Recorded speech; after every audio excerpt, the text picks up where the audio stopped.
Hello everyone, welcome back to my channel Sayani's delicacies. আশা করি আপনারা খুব ভালো আছেন আর সুস্থ আছেন। চলে এসেছি আবারও একটা নতুন রেসিপি নিয়ে আমার চ্যানেলে। আজকে বানাবো বাটা মাছের পাতলা ঝোল। তার জন্য কড়াইতে কিছুটা সর্ষের তেল ভালোভাবে গরম করে নিয়েছি।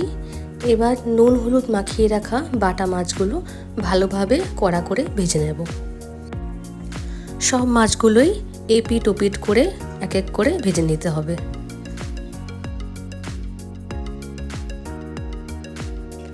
দেখুন মাছগুলো একদম কড়া করে ভাজা হয়ে গেছে।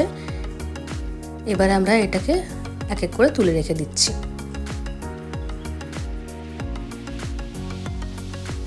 এবার ওই তেলেই সামান্য আর একটু সর্ষের তেল দিলাম আর ভালোভাবে গরম করে নিতে হবে।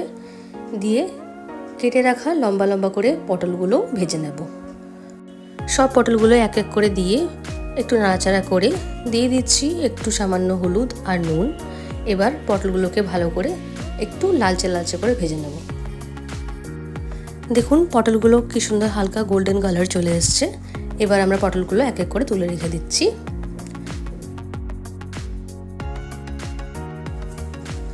আবারও একটু সামান্য সর্ষের তেল নিচ্ছি, ভালো করে গরম করে নিয়ে দিয়ে দিলাম একটু কালো জিরে আর একটা চেরা কাঁচা লঙ্কা।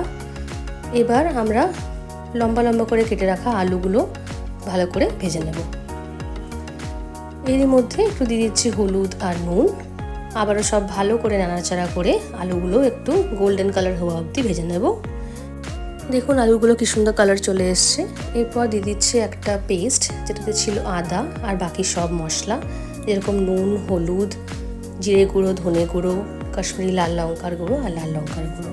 এবার সব কিছু দিয়ে ভালো করে আলুগুলো কষিয়ে নেব আর মশলাগুলো আলুর সাথে মিক্স করে নেব। দেখুন ভালো করে কষানো হয়ে গেছে। এরপর দিয়ে দিচ্ছি আমরা পরিমাণ মতো জল। এখানে আমি প্রথমে 2 বাটি জল ইউজ করেছি। এই গরমে এরকম মাছের পাতলা ঝোল বানিয়ে দেখবেন, খুবই ভালো লাগবে আর হেলথের জন্যও খুব ভালো।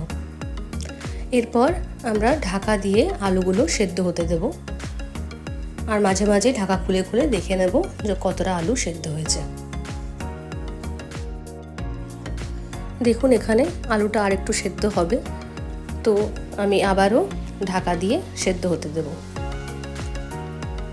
আবারও খুলে নিচ্ছি। দেখুন প্রায় জলটা একদম শুকিয়ে এসছে। ভালো করে মিশিয়ে নিচ্ছি আর দেখুন আলুগুলো একদম প্রপারলি সেদ্ধ হয়ে গেছে এখন। এরপর এর মধ্যে দিয়ে দিচ্ছি ভেজে রাখা পটলগুলো। এবার সব কিছু আবারও ভালো করে মিশিয়ে নেব। খুব ভালোভাবে আলতো হাতে সব কিছু মিশিয়ে নেব, কেন কি আলুগুলো অলরেডি সেদ্ধ হয়ে গেছে, যাতে আলুগুলো বেশি ভেঙে না যায়। তো এরপর দেখুন সব ভালো করে মিশে গেছে। এরপর আমি দিচ্ছি আবারও পরিমাণ মতো জল।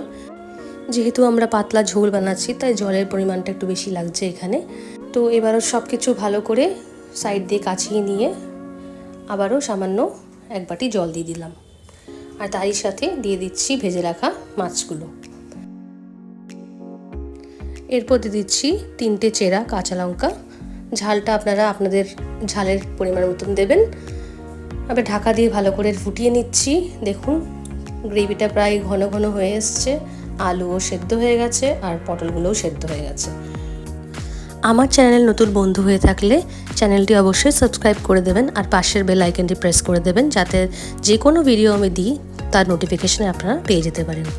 এখানে আমি সামান্য আর একটু জল দিয়েছিলাম, কেন কি গ্রেভিটা একটু ঘন হয়ে গেছিলো। এরপর শেষে দিয়ে দিচ্ছি গরম মশলা আর ধনেপাতা কুচি। তো রেডি হয়ে গেছে আমাদের বাটা মাছের পাতলা ঝোল। এটা খান একদম গরম গরম ভাতের সাথে। গরমকালে এই পাতলা ঝোলটা খুবই উপকারী শরীরের জন্য। তো আজকের জন্য এইটুকুই। ভিডিওটি ভালো লেগে থাকলে লাইক, শেয়ার অ্যান্ড কমেন্ট করতে ভুলবেন না। আবারও দেখা হবে কোনো নতুন রেসিপি, নতুন রান্না নিয়ে। টিল দেন পাশে থাকবেন, সাপোর্ট করবেন। Take care and bye by.